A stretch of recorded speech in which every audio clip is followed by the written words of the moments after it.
everybody, and welcome back to TTWA.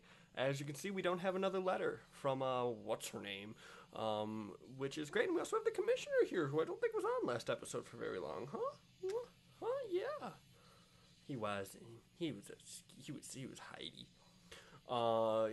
So, yeah, no letter, right? That's great, huh? What do you mean she called you and said that there was a letter? That's not important. No, there you go. Bye, Commissioner. Anyway, so hi. Yes, let's get to the matches. Yes.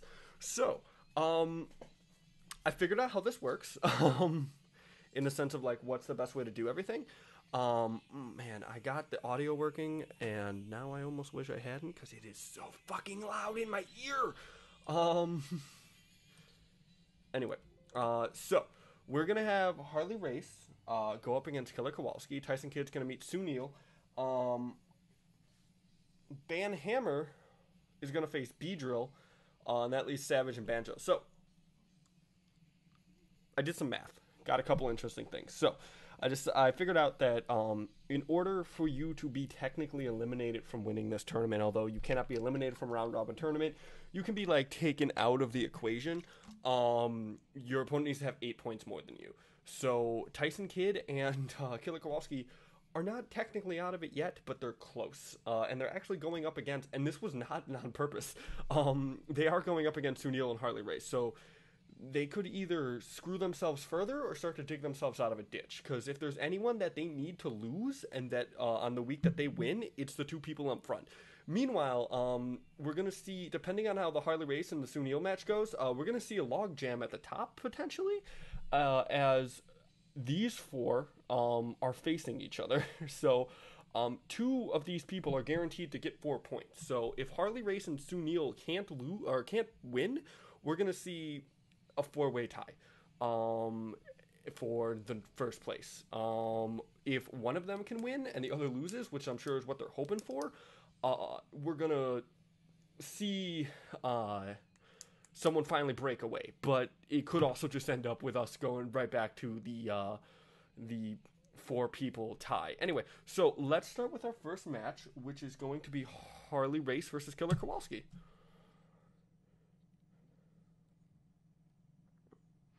So here's the thing, right? If you're Killer Kowalski, you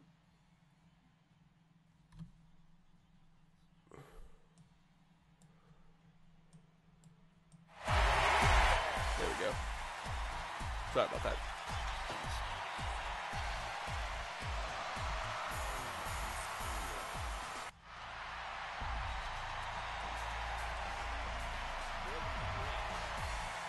No, I was just checking to make sure. Yeah, that game's probably way too loud. Let's lower that a bit. Maybe not that much. There we go. That's probably good. So, if you're Killer Kowalski, you're in an interesting spot because... Oh, I'm sorry. If you're in a Harley Race, you're in an interesting spot because he doesn't have a cushion yet, but he could get one right now. If he could beat Killer Kowalski and Sunil loses his match, then he's got a match above everybody else, so he can lose a match comfortably, you know? Which could come into play if you're, I think I mentioned it before, but and Killer Kowalski goes right to the outside. If you're dealing with somebody who could potentially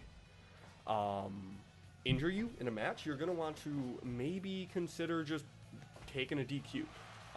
And, you know, Harley Race seems like the kind of guy who would do that as he locks in a submission hold. Now just giving some elbows to Killer Kowalski. Now, I don't want to say Killer Kowalski's outmatched here as he returns a power slam to Harley Race. Yeah, now they're just feeling each other out, these two classic legends. But I don't want to say he's outmatched. I don't want to say he's going to get blown up here because I thought King Karn was going to get blown up, and he ended up beating Martin Burns. And it was Match of the Week, which you'll be able to see live on my YouTube channel, which they're not on that part of the ring. But guess what? It's youtube.com/totemjowser. Everything is. That... You know, the underdog can come from behind and win. King Karn did do that last week. So, Killer Kowalski, this is kind of, it's not do or die yet. But, if he loses this match, and Harley Race wins next week, and he doesn't, he is eliminated. Killer Kowalski is 2 matches away from being eliminated, and this is the only one where he has any effect on the person in the lead, because he's probably not going to go up against Sunil next week, although I have not figured out those matches yet. Well, he won't, because next week... Oh, you know what? No, actually, we are going to do one of these Friday. So Friday will be Bracket B, same time. I feel like I should mention that. As he gets kicked in the balls area. I don't want to be vulgar there, but that was the balls. Elbow to the back of the head, and Harley Race been pretty much in control of this match. Now, also, we are going to have, time permitting, the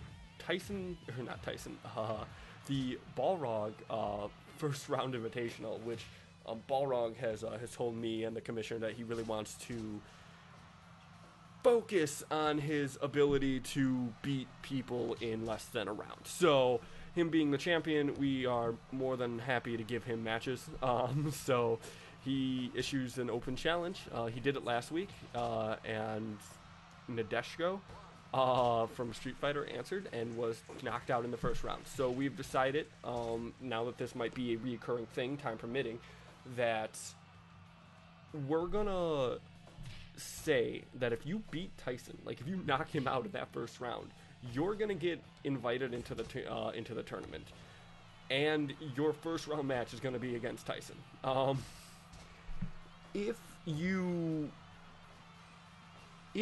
do manage to survive the one round, you're also invited into the tournament. However, you're not gonna get a first round match against Tyson. So you really, because here's my thinking. First off, booking, right? We want, if someone beats Tyson, I want to book a rematch. Second, if Tyson were to say, Tyson tends to build up steam in a way that is terrifying, as Harley Race just drags the rope against Killer Kowalski's head. He tends to build up steam in a way that's honestly quite scary. So we think here that it might just be better if you get him in the first round, which is why the challenge for, or the reward for winning, is you get Tyson in the first round. So, not Tyson, Balrog. Why do I? Well, because he's Mike Tyson technically, but you get what I'm saying. And ooh, running shoulder attack from Harley Race. These two just taking pot shots at each other. Whoop. And that would be a pile driver.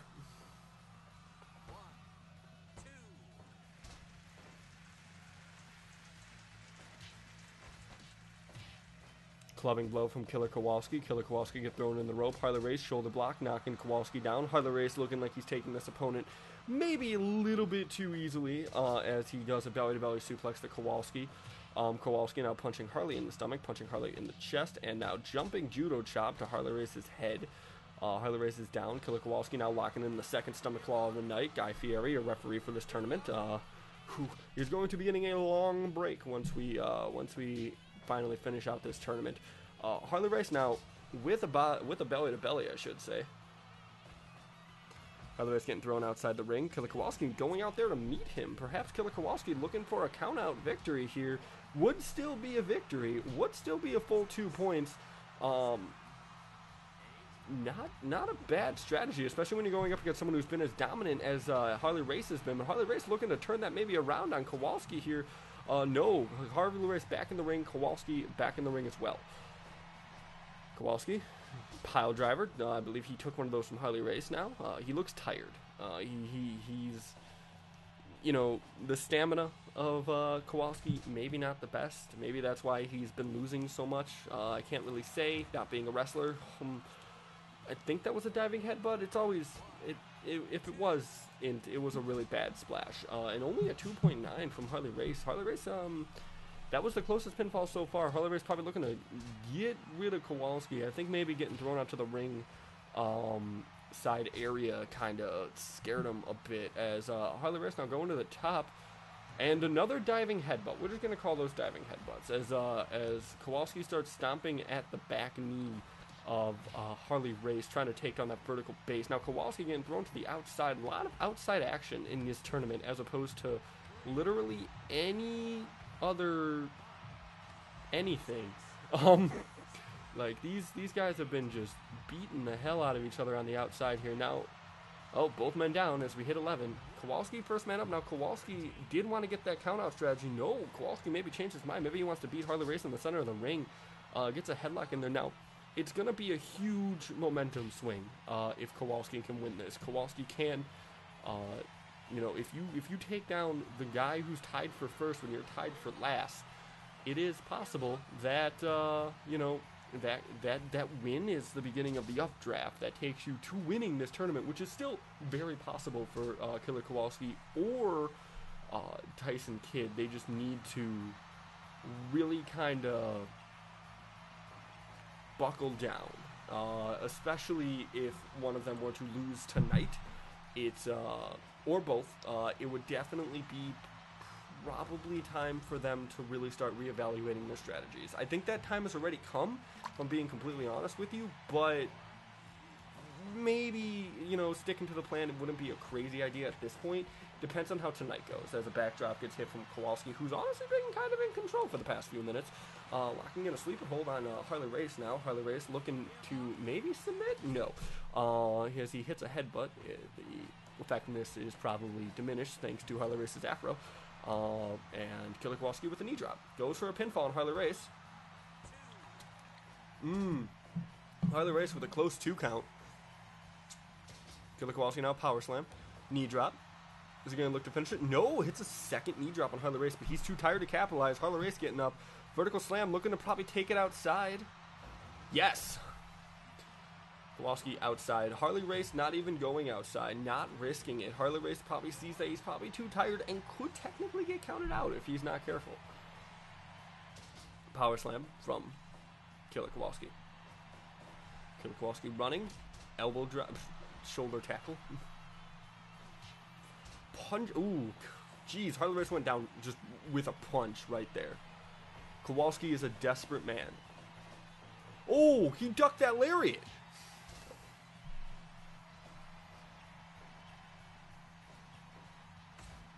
Elbow to the head. Belly to belly from Harley Race.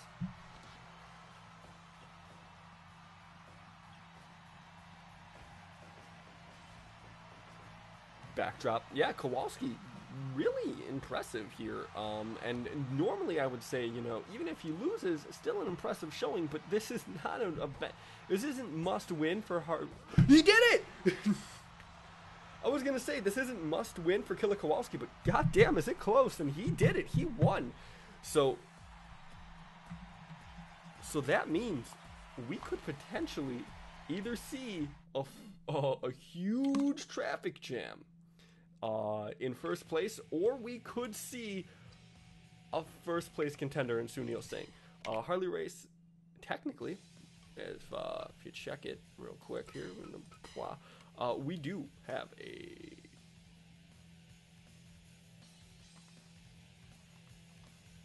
Oh, wait, no, we don't. You don't lose points for losing, dumbass. Okay, so technically Harley Race still in first, but Sunil might be able to change that. We're going to save. So next, we have someone who was so impressive, they got match of the night last time they wrestled. However, I don't think we're going to see that here. With Van Hammer challenges Beedrill here. Now, Van Hammer has one of the lowest win percentages. He was 0-3, and then he beat Killer Kowalski. And then he lost last week to somebody. Sunil? I think it was Sunil. So still kind of a loser. Beedrill lost the first week, won the second. No. Beedrill faced Killer Kowalski because that was match of the week. Yeah. Yeah, Beedrill, very impressive so far. As we've discussed, Beedrill is a Pokemon. He is a bug type, which means that he does half damage to fighting types, and also receives half damage from fighting types. So, you know, that's kind of his thing, is he's not taking as much hits from all these wrestlers, but or as much damage from all these wrestlers, but he's not doing it either. You know, he's more of a pick its opportunities, technical kind of guy. You know, maybe not as submission based as some of the other people we have in this tournament, but definitely bringing something unique to the table here. As he's getting strike now from Van Hammer, who's pretty much just a brawler. Nothing really fancy going on with Van Hammer. He kind of sucks. And I know, you know, I'll be honest with you, the first week I was a little bit rude to him, and I kept on talking about how much he sucked, and then he beat Killer Kowalski. And then the second week I was a little bit nicer to him. You know, hey, he kind of impressed me. Nicole Bass is now the only person to be undefeated in TTWA in more than 2 matches. And I say that just because there's a lot of people who are 0-1. And there are a lot of people who are 1-0, and I don't count either of those really, because there are over like 2,000. I think it might actually be 3,000 competitors now, in TTWA. So, because I've been adding people all these weeks, so it might be 3,000. So I kind of been, you know, I don't count those. I count once you get about 3. Once you get about 3 victories, I start to actually look at your rank. So Nicole Bass is 0-3 is what I'm getting at. It's very depressing. Honestly, before Van Hammer was in this tournament, I was going to give him and Nicole Bass a match just to see. But Van Hammer has actually broken the streak of losing, and then he immediately went right back to it as they start just striking each other here. Beedrill down, Van Hammer down, Van Hammer first man up, Beedrill getting behind Van Hammer, taking him down, knee drop to the head. As you saw there, Killer Kowalski's knee drop's a little different. He sticks the heel out on his foot to try and cushion his own fall, and therefore does a little bit less damage to his opponent. However, Beedrill just dives on your ass, and that does hurt a little bit more, but also hurts Beedrill a little bit more. So it's a little bit more give and take with Beedrill. As Beedrill gets Irish whipped into the ropes, Van Hammer going to do a backdrop, pick Beedrill back up.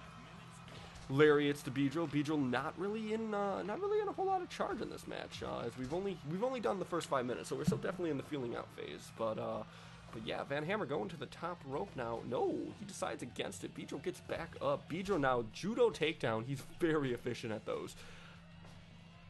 Stomp to the inner groin of Van Hammer. Beedrill now getting behind him. Ooh, roll up, but he's in the rope, so it's gonna be a rope break. Guy Fieri going over there just to tell him so. Beedrill getting thrown into almost, looks like Van Hammer was targeting the ref there. I mean, if he does take on the ref, there is no one to disqualify him if he were to, say, bring a chair into the ring, which Van Hammer, you know, known to cheat. I'm just going to say it. Maybe not as bad as some of the people. Oh, he missed the elbow drop, and look at that Cobra clutch. Van Hammer's going to get his foot in the ropes, but still, that's got to hit. It's got to hit your psyche. There's definitely some mind games going on there. It's gonna make you hurt, obviously. I mean, everything in this ring is going to make you hurt, but really, Beedrill's known for his mind games here as he starts diving under Van Hammer and just delivers a chop to the chest. No, sees Van Hammer gets up, stops that run smartly. Beedrill's most important wrestling move is his brain, which doesn't make a whole lot of sense, but it sounded better in my head when I but yeah, Van Hammer now getting that elbow drop right on the midsection of Beedrill. Beedrill down still. Van Hammer finally getting back up, getting behind Van Hammer, getting elbowed in the head. Beedrill getting behind Van Hammer, rolling him up, still in the ropes though, as Van Hammer's going to get out of that and start to take control of this match. Lariat's Beedrill right in the stupid fucking face. Beedrill going for a leg kick, missing. Beedrill getting prepared for Van Hammer, goes a back body drop. Let's see. Remember earlier when Beedrill ducked under Van Hammer? That was 1 for Flash, 2 for the setup of the chop, and 3 because now Van Hammer knows that he can do that. And it's going to make Van Hammer double, you know, question what Beedrill's going to do when he's running at him. So it was a very smart psychological move there as Van Hammer hits a splash. Not going to get anything for it though. Punches Beedrill down, going up to the top rope. Van Hammer very aerial today as he hits an elbow drop onto Beedrill, dragging him into the center of the ring. Beedrill looking powerless, getting stomped right in the gut. Chop to the chest. Oh, multiple chops to the chest. Beedrill. Oh, look at that roll up. Beautiful. No. Only a 1 count, though. Van Hammer. Ooh. Vicious chops to the chest. Beedrill with the 450. Dragon Van Hammer into the center of the ring. This is Pedro's thing. Pedro's a very cruiserweight type wrestler. You know, he picks his it's two. Is this gonna be it? No, Pedro gets out of it. Yeah, Pedro's very interesting because he's very cruiserweight, which means he does a lot of risky moves, but it almost feels like he nullifies the risks, which how much he thinks about the moves before he does it. Judo throw, getting him control. That judo throw is vicious. Pedro has mastered that to an efficiency and just can hurt people with it. It's just great for nullifying your opponent. Very aerial match tonight as Pedro hits a second 450 splash, which that's not a sentence you normally hear in a match. No matter who it is. Oh, knee to the balls. Pedro's starting to cheat a little bit. Pedro now thrown to the outside, barely misses that ramp. That could have been bad. Could have nailed his head right off that ramp, jaw, anything. Taking down Van Hammer now, going for his knee. Cobra clutch here on the Van Hammer. Very interesting.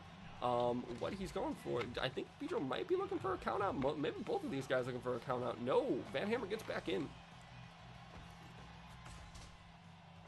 Elbow to the head. Pedro, third 450 splash. Is he going to do it again? No, body splash though. Is that going to be a pin? 2, 3, he did it!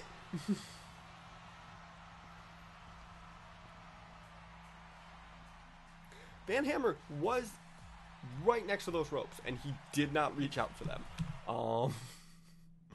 Which is honestly insane. Pedro now joins for the three-way tie. So now we have a three-way tie. Now, obviously, like I said, Sunil's match is still to come. We have a Randy Savage versus Banjo match. Yeah, Sunil's match is going to be the main event. But yeah, so we could see, technically... Oh, why am I dropping so many frames? Are we good? We good. Okay, so technically, we could see Sunil take the lead here. He could start to break from the pack, or he could stay in the pack, and Tyson Kidd could join this train. So we're either going to... So here's what's either going to happen. We're either going to have a four-way tie for first and a four-way tie for second, or we're going to have a four-way tie for second, a four-way tie for third, a two-way tie for second, and Sunil's going to be first, and Tyson Kidd's going to be last. Let's see what happens, though, with Banjo and... Where is he? Savage.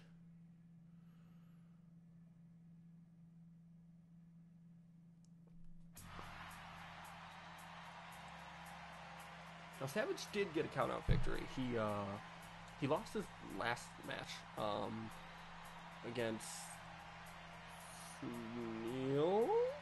Yes, it was Sunil, I believe, beat him. So he can lose. He can die. He does bleed, and you can kill it. But he does have a counter victory. He's the only... We've seen a lot of them attempted. Now, keep in mind, Savage did not... That was not his strategy. He just turned it against Tyson Kidd. Banjo. Really impressive. I love that he's just a bear. I mean, I know he is a bear. I'm just saying it's just a really good character. But yeah, no, Banjo. Really impressive here. Now, Savage is going to have to wrestle a bear. That's one thing people don't really think about with Banjo. Not only is he a bear, I mean, the Banjo-Kazooie games are hours long, and he never stops running. He never stops jumping. This man has cardio like you would dream of. And you can see it here as he starts to just very quickly throw a lot of beginning strikes here on Randy Savage. Savage now getting punched right in the mouth. Banjo, vertical suplex from Randy Savage to Banjo.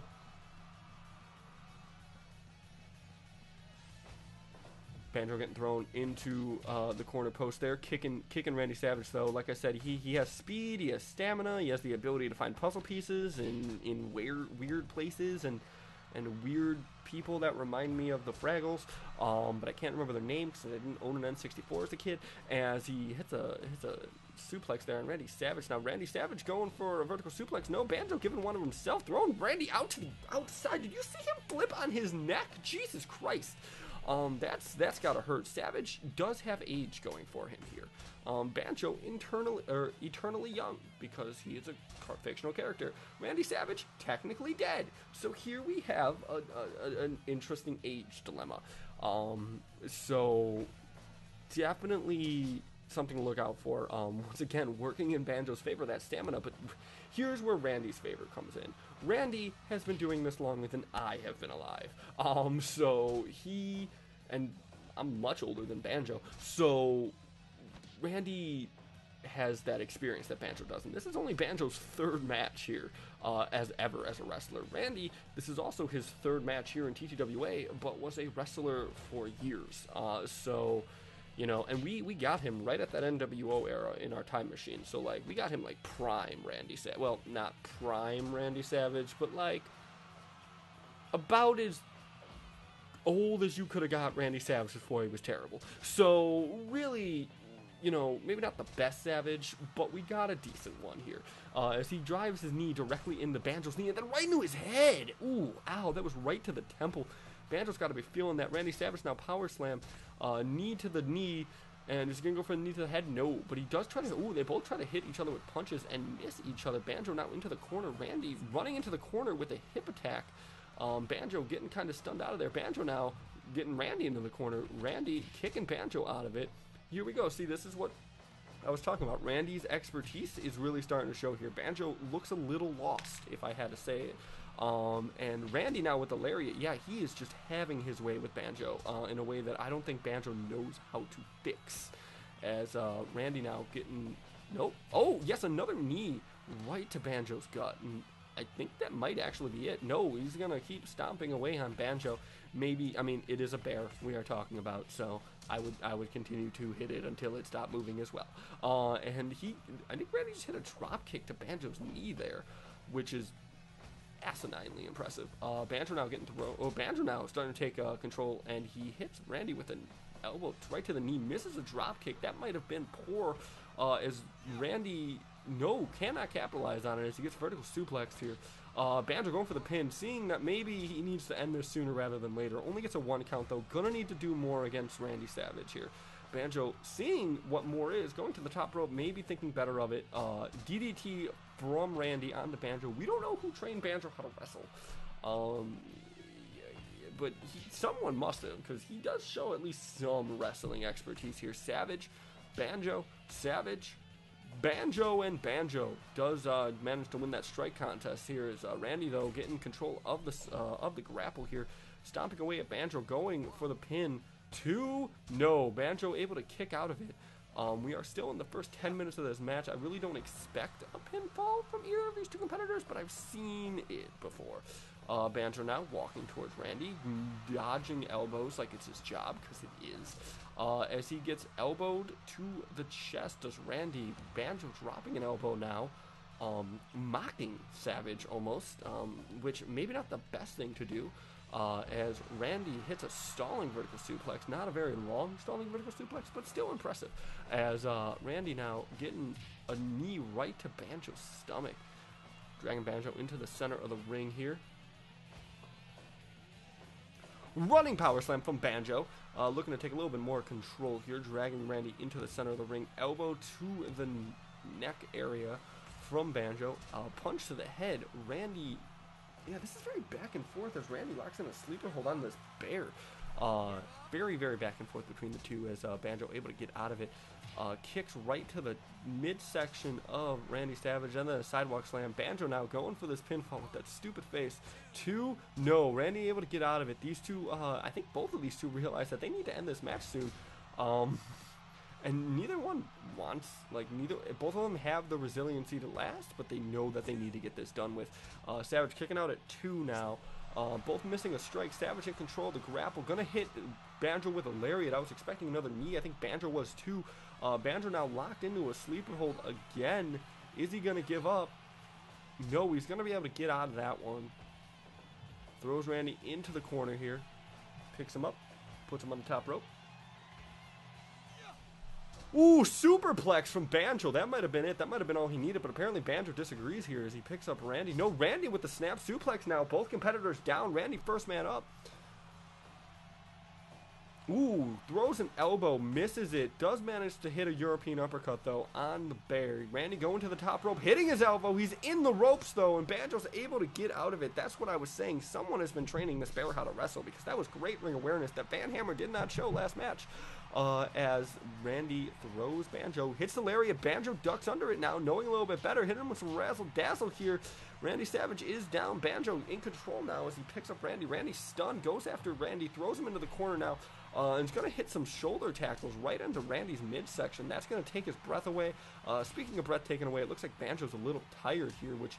Oh, low blow from Randy right on the Banjo. Randy now hitting the elbow drop a little bit too close. Hits him right on the back, but unable to capitalize. The bear is beating him down. Both men up at the same time. Sidewalk slam from Banjo. Banjo needs to put this away now. As he hits an elbow drop of his own onto Randy, he is able to get back up, but Banjo's too tired to capitalize on it. And Randy is able to get back up. Banjo now with the belly-to-belly suplex onto Randy. Going to drag him into the center of the ring. You got to think he's going for a pinfall here. No, he is not. He's going to try to put Randy away. Lariat. Maybe Banjo's just angry. Maybe Banjo just wants to punish Randy. Maybe Randy has pissed Banjo off as he punches him right in the mouth, though. Banjo should have finished that. Now he's going to pay for it. As Randy's going to hit the elbow drop. And literally he just needs to roll him over and pin him. 1, 2, 3. That was it. Yep. 4 elbow drops, though. That was... No, three elbow drops. That was impressive. However, Randy now joins the logjam up at the very top of the leaders list. However, we could see that list get broken.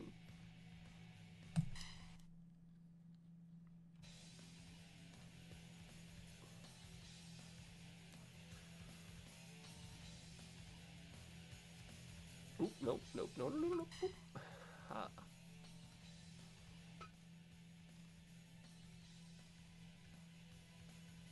As we do have Sunil versus Tyson Kidd. This is a very important match for both of these people.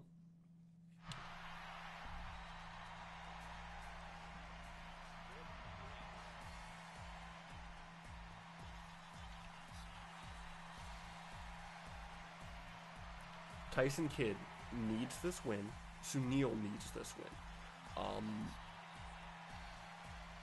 Tyson Kidd, if not just for morale, needs to also get this win to make sure he doesn't fall behind the pack too far. Meanwhile, Sunil needs to look and see. He doesn't want to get back into the pack. He broke out of it a little bit last time he wrestled. He did have Harley Race at his heels. He is now able to leave Harley Race behind. He needs to get this win.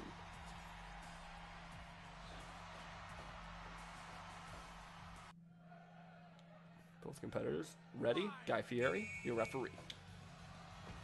This main event match here, Tyson Kidd starts it off with a headlock takedown on the Sunil here. Sunil now going for an arm wringer here as he starts to drive his elbow right into Tyson Kidd. Now Sunil, weirdly submission based. We learned that the last couple times we saw him wrestle. He really likes submissions. Tyson Kidd also very submission based. So expect a lot of grappling. It's gonna be a very technical match. Probably not going to see a lot of strikes. Now, Tyson Kidd did suffer a count-out victory at the hands of Randy Savage, or a count-out loss, I should say, at the hands of Randy Savage. But that was Tyson Kidd's own design. Tyson Kidd tried to get a count-out victory. Randy Savage was able to turn it against him. Since then, we did see Tyson Kidd try it last time he wrestled 2 weeks ago. And it didn't work out for him, but it didn't backfire as poorly as it did the first time. It's possible we'll see it again tonight, especially when he's going up against, the person tied for first while he is tied for last. He's not even tied for last anymore. He is last, pending the results of this match. Just driving that pelvis right into to his head, that side of the pelvis. Now, Sunil's a very skinny guy, so that's a very sharp point. As he does it again now. Sunil in charge. No, Tyson Kidd taking back control with a snap suplex. And Tyson Kidd now. Tyson Kidd with another snap suplex. Dragging him into the center of the ring here. Locking him into a leg lock here. That's important. Expect limbs to get worked excessively here as you see Sunil going after the arms of Tyson. If they can try and disable a limb of their opponent, they're opponent has to change up their entire strategy. Now, both of these two, as we've said, very technical wrestlers, very proficient wrestlers. It's possible they can definitely work around an injured limb, but they'd rather not. It's going to put them at a disadvantage here as he goes for a quick roll-up. No, doesn't get the win there as Tyson Kidd starts to drag him into the out of the corner, I should say. Sunil able to get a hand in the ropes here, chop to the chest of Tyson. Arm wringer here, yeah, working those arms of Tyson. That's good. You see Tyson working the legs of Sunil. I gotta question that strategy a little bit, just because you can still do submissions without your legs. You cannot do submissions without your arms. That other than like the figure four. Technically the sharpshooter, I don't think you need both arms for, but like still, ooh, beautiful Muay Thai kick. Misses it though. Body slam. Ooh, reverse running, like reverse springboard. Elbow drop from Tyson Kidd here as he hits a drop kick, misses it. Sunil in control here, rigging the arm of Tyson, chopping the chest of Tyson, kicking at Tyson, missing. Tyson Kidd now. Elbow to the back. Tyson Kidd going to the top rope. Gonna hit a splash. Hits him. They're both down.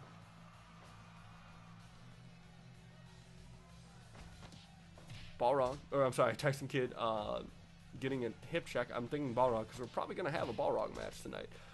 As Tyson Kidd now taking control here. Rolling elbow. Misses it. Tyson Kidd going for a kick. Can't seem to get any real sustained offense here.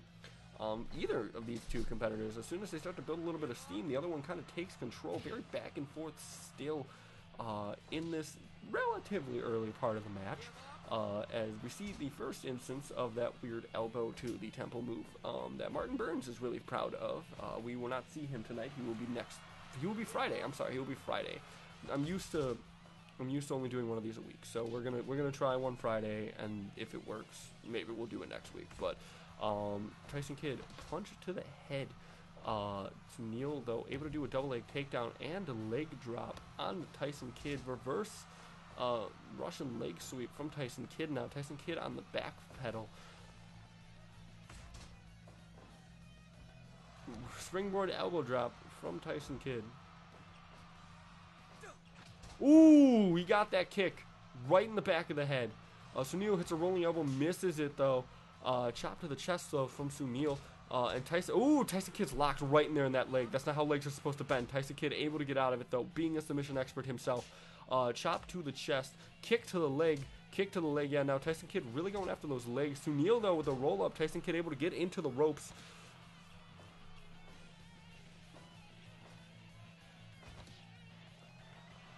Tyson Kidd getting punched in the head. Ooh, oh! What a beautiful counter of that kick there. Tyson Kidd might not have gotten that submission, but that's gonna mess with Sunil. It's gonna make him double check things. No, Sunil now. Oh, returning the favor to Tyson Kidd. Beautiful. Never mind what I say about double checking. He just got cocky about it. 2. No, Tyson Kidd able to get out of it. Jeez. Okay. Tyson Kidd. No, Sunil. Oh, spinning leg kick. Body splash from Tyson Kidd. He's not in the ropes. 2.9. Ooh, Sunil keeps it alive, but just barely. Sunil with the rolling elbow. Tyson Kidd could win this. Like, Tyson Kidd's looking to win this match. He's very close. Sunil needs to get something going here, or he could find himself in the logjam for first place. That would be 4 people tied for first place. Tyson Kidd winning this match could equalize this entire bracket. Oh my God, Tyson Kidd with the spin. We saw Harley Race and Sunil kind of break out last time. 2, 3, but at that point, it would, once again, we would go back to where we were, where just, there's only one match you need to win. And one match here, people ahead of you need to lose, as opposed to Sunil winning, and now Sunil has to lose 2 matches. So this is very, very interesting. I bet you everyone in the A bracket is cheering for Tyson Kidd right now. Just because they don't want Sunil to break out from the pack. Even if it's only 2 points, that's still 2 points. like I said earlier in the night, it would give Sunil kind of a buffer match. He would have to lose 2 matches to have anyone even think about overtaking him, which, you know, considering he hasn't lost a match yet, you know, it's something to be worried about. But if Tyson Kidd can take him down now, the bracket's pretty much reset. You know, there still are going to be 4 people who have 1 more win than the other 4, but that's still just 1 win. So, like I said, I'm very interested in the results of this match. Tyson Kidd locking in the sharpshooter here. Looks like, no, he's going to be able to get out of that without even getting to the ropes. Tyson Kidd not tired here. Rolling elbow, I don't think he's been able to hit a single one of those here. Tyson Kidd able to get into the ropes there. I think Sunil's starting to panic a little bit here. I don't think he expected Tyson Kidd to put up this good of a fight. We got a sleeper hold here from Tyson Kidd. Tyson Kidd starting to lose a little bit of momentum here. European uppercut from Sunil. Yeah, Sunil's starting to gain back a little bit of control. I think he panicked a little bit there. I think he's starting to kind of recompose himself here. As Tyson Kidd goes for an elbow, misses. Sunil goes for a chop, misses. Both competitors kind of dancing around each other. Elbow to the back from Tyson to Sunil. Oh, beautiful moonsault. I think he missed a lot of it as he gets step up into Guri. It doesn't even matter. Stomps to the back of the leg here. Roll up. He's in the ropes though. Tyson Kidd looks tired. Sunil needs to capitalize on this. Sunil needs to go in for the kill now. And he's doing it. He got that rear naked choke locked on. Tyson Kidd trying to make it to the ropes. Able to get there. Oh, rolling. Body splash onto Tyson. Sunil going to get in that rope. So too close to the corner. Sunil going after the arm of Tyson Kidd still. Oh! Sunil first man up, but he's stunned. Tyson Kidd able to get up. No, Tyson Kidd ends a curried from Sunil. Tyson Kidd driving an elbow into the back of Sunil, going to the top rope, hits another body splash, misses it looks like, as Sunil is able to get up and just start driving his elbow right into Tyson Kidd's temple, trying to disorient him here. There's a third possibility that this match ends up being a draw. If that happens, Sunil would technically be in first, but it would change. It wouldn't be that good for him. He would only be 1 point ahead of everyone else as opposed to 2. So he would still not have that buffer match. He would be able to say he was in first, but he wouldn't. Maybe he wouldn't have the peace of mind that would come with beating Tyson Kidd here. As he looks done now. Tyson Kidd. Oh, Frankensteiner. 2, 3. He did it. Tyson Kidd did it. Tyson Kidd just reset the bracket.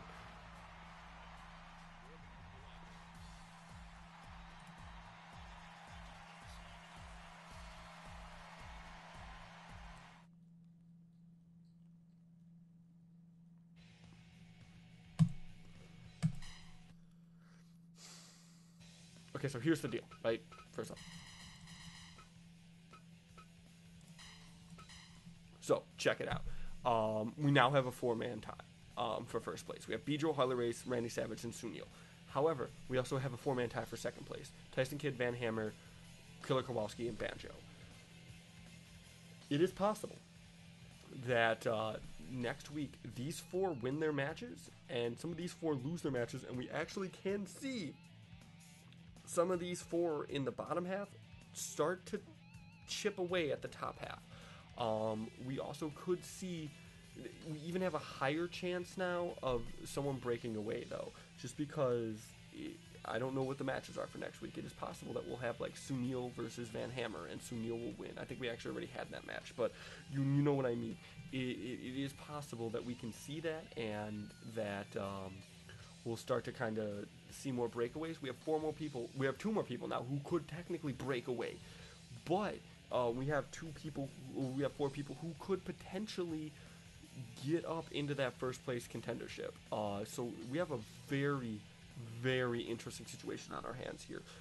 As we go to, we definitely do have the time.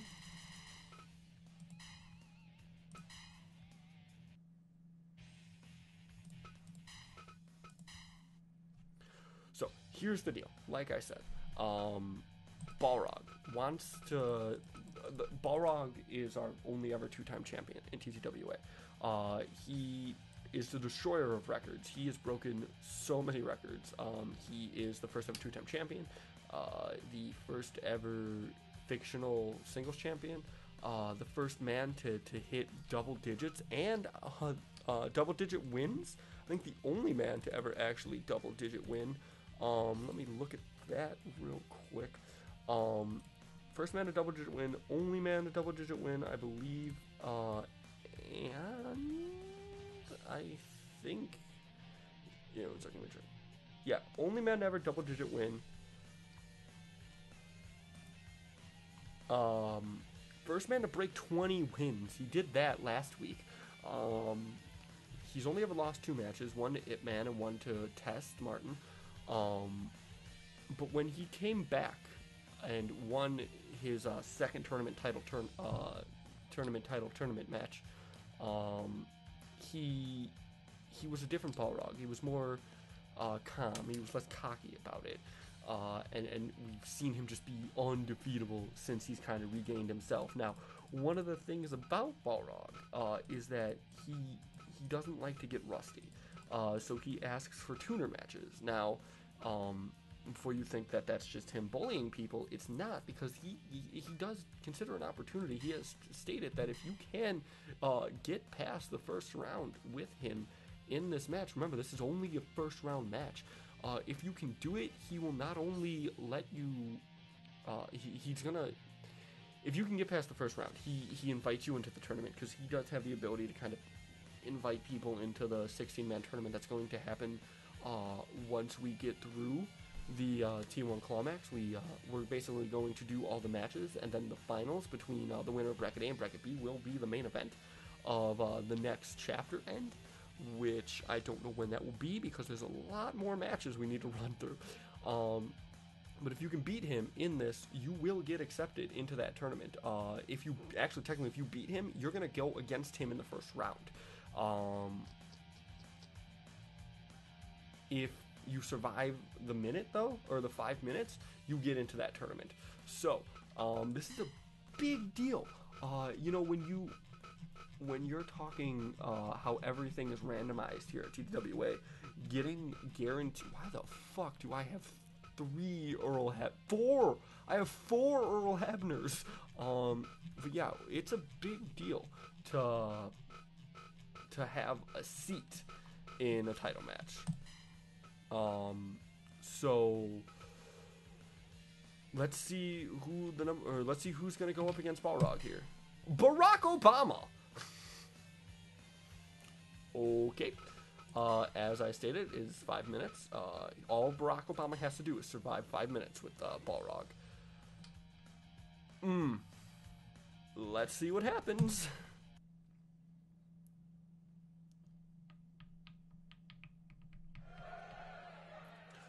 Barack Obama looks to be hopping around there.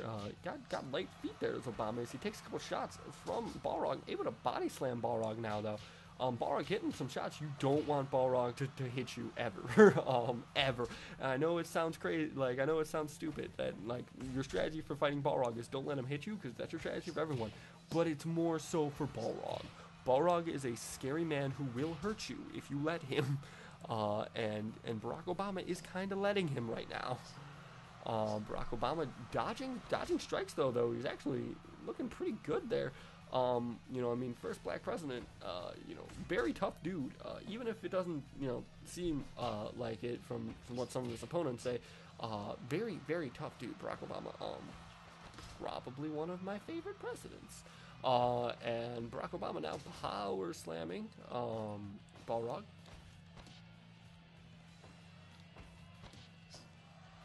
Barack Obama could be looking to add 6 tournament title champion to his resume. He just needs to last 2 minutes and 40 more seconds, pretty much. And he can get into that tournament, and he could potentially be the tournament title champion. Oh, but he will probably have to go through Balrog at some point, and it looks like he's not really doing a whole lot of offense to Balrog. He's just kind of ducking him.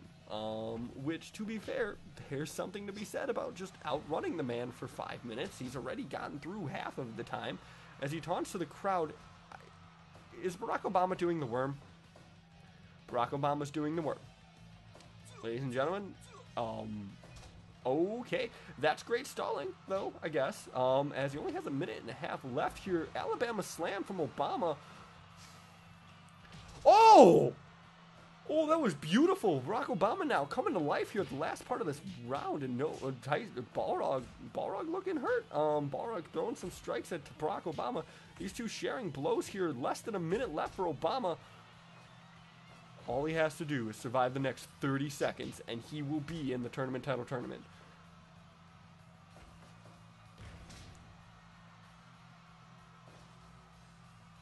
Balrog has been trying to get better at defeating his opponents in the first round here, and it doesn't look like he's going to be able to do it with Barack Obama. Barack Obama has done it. That does count as a loss for for Balrog. So Balrog is going to be 20-3 here.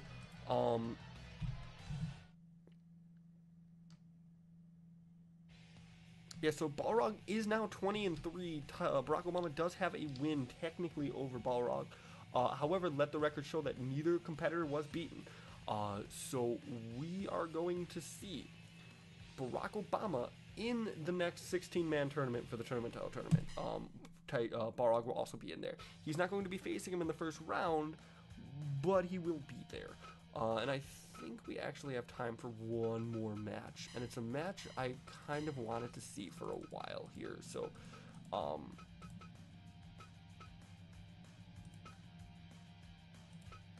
there's two people who have ever beaten Balrog. Those two people are, as soon as I can find them,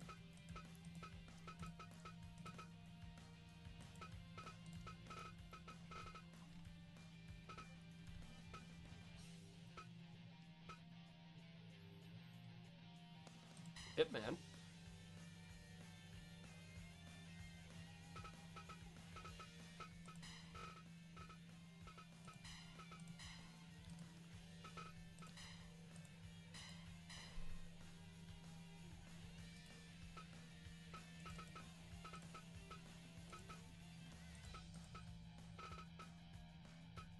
and Test. Now, I kind of want to give these guys another shot in the next tournament. So, mainly because I want Balrog Ip Man 2, if I'm being real with, or Balrog Ip Man 3. But Test Balrog 2, it would be 2, because he was defeated by the Megazord. Could also be interesting. So we're gonna see whoever wins this match will also be added to that 16-man tournament. This is just a normal match. So no first round. It's only a 3-round match because we don't have all night. But I doubt that we'll even get there anyway. Ma Hernandez is your referee. Let's see who goes to the tournament title tournament.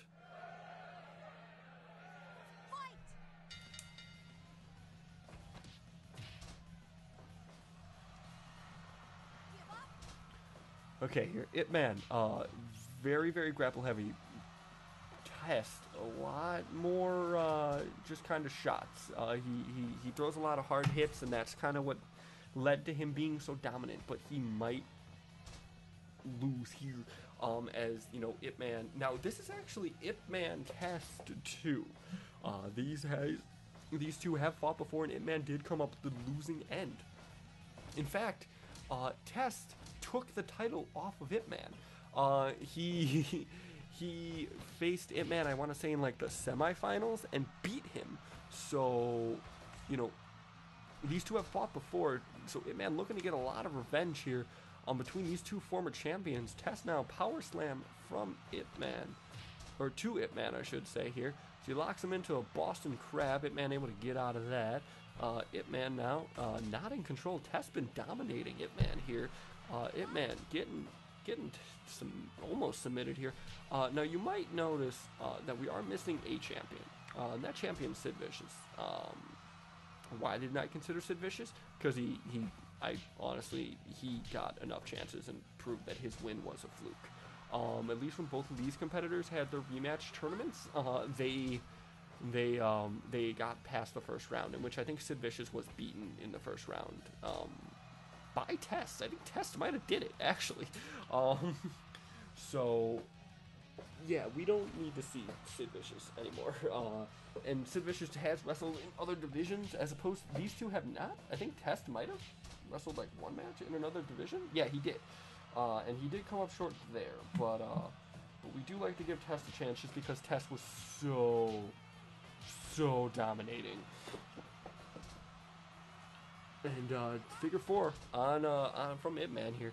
Ip Man has never wrestled in another division other than this. Ip Man has only ever wrestled in the gruesome fighting division. Same with Balrog. Balrog never wrestled in another division. It would be kind of interesting to see Balrog versus Chase Owens versus the Green M&M, who are our 3 singles champions in a match. The only reason we haven't booked that is we feel it might be unfair to Balrog, who, ooh, that was a late hit. That was a late hit from Tess, who Balrog maybe not the most proficient in wrestling matches. That's not the division he's in. He's in the MMA division. Ip Man now, also MMA division. Ip Man. Balrog, oh, I'm sorry. Oof, man, I am off tonight. I apologize. Kick from Test onto Ip Man. Ooh, clubbing shots from Test. Elbow to the back. Ip Man in control here. Spinning leg kick, as opposed to a spinning arm kick. Elbow to the back from Test. Ooh, spins around, misses him. Ooh, Test just going nuts here, locking him into a Boston Crab. Able to get out of it is Ip Man. Elbow to the back. Test now in control again. Test been in control most of this tournament, or most of this match here. Ip Man though, vertical suplex on the Test. Trying to get momentum in his favor. Ip Man has to be careful. He can get knocked out. We see a lot of these matches end in the first round, or end in the second round. A lot of the time, third round, thing of fiction. Super kick from Ip Man on Test. Palm strike to the back, big boot, a bicycle kick more so.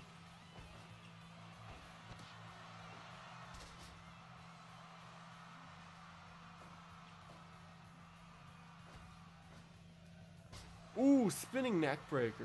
Both men down though. Both men up at the same time. Ip Man getting running power slammed. Oh, and he's out. That's it, Test. Test has another shot at redemption. He will be in the 16-man tournament, along with Barack Obama and Balrog.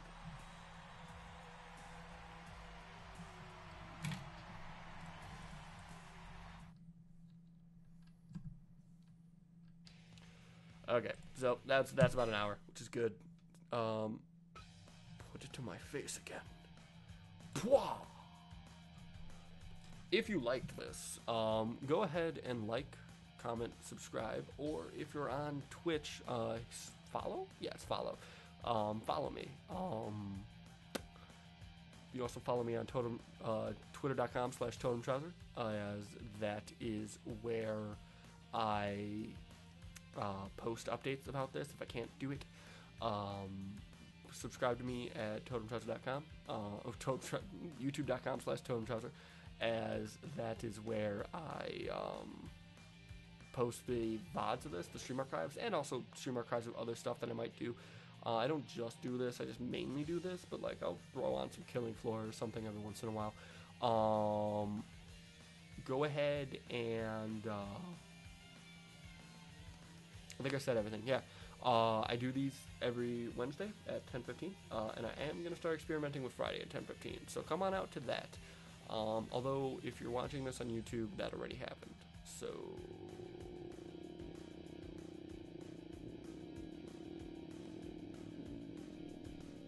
gotta go.